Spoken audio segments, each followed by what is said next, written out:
सकाळी 4ला उठून पुण्यावरून सोलापूरला आलो. यायला मला एक 10 वगैरे वाजले.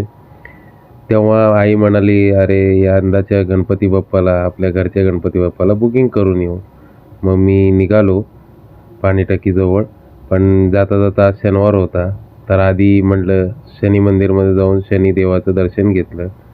दर्शन घेऊन तिथंच जवळ असलेल्या दुर्गा आर्ट गॅलरीच्या गणपती ह्याच्यामध्ये स्टॉलमध्ये मी गेलो.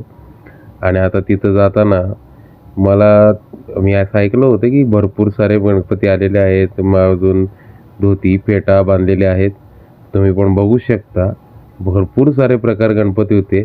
पण माझं यावर्षीचं गणपती डेकोरेशन जे आहे ते शिवलिंग डेकोरेशन आहे, शिवलिंग थीम आहे.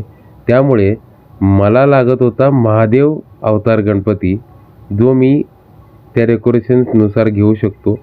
पण दुर्गा आर्ट्समध्ये सुद्धा महादेव गणपती होते, शंकर अवतार गणपती होते, पण ते निळ्या कलरचे होते, जेणेकरून माझ्या घरी ते वडिलांना आवडत नाही. नाहीतर आम्ही तसं आणत नाही, आपण फक्त रंगाच्या कलरचा आणतो.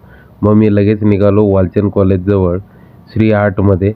तिथंही पाहिले गणपती, तुम्ही पाहू शकता. खूप सारे सुबक गणपती आले होते या सोलापुरात. यंदाच्या वर्षी खूपच आकर्षक गणपती मूर्त्या आलेल्या आहेत. मी बघून थक्क झालो.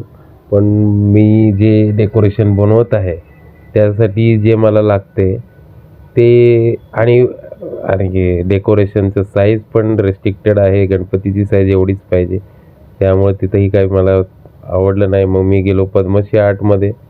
तिथं तरी भेटेल या आशेने गेलो, पण तिथं पण खूप सारे सुबक मूर्त्या होत्या. पण मला जे पाहिजे ते मला काही भेटलं नाही.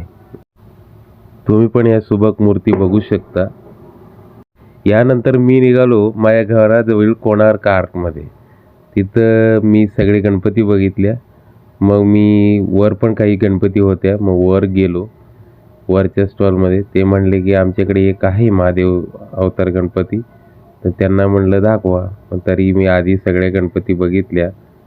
मग सुबक मूर्त्या होत्या इथं पण मला जे पाहिजे होतं ती गणपती या लास्टला या दुकानात मला भेटली. आणि तुम्ही पण बघू शकता, मी ही महादेव अवतार गणपती अनबुक केलो. तुम्हाला जर ही गणपती आवडली असेल तर नक्कीच लाईक अँड शेअर करा. धन्यवाद.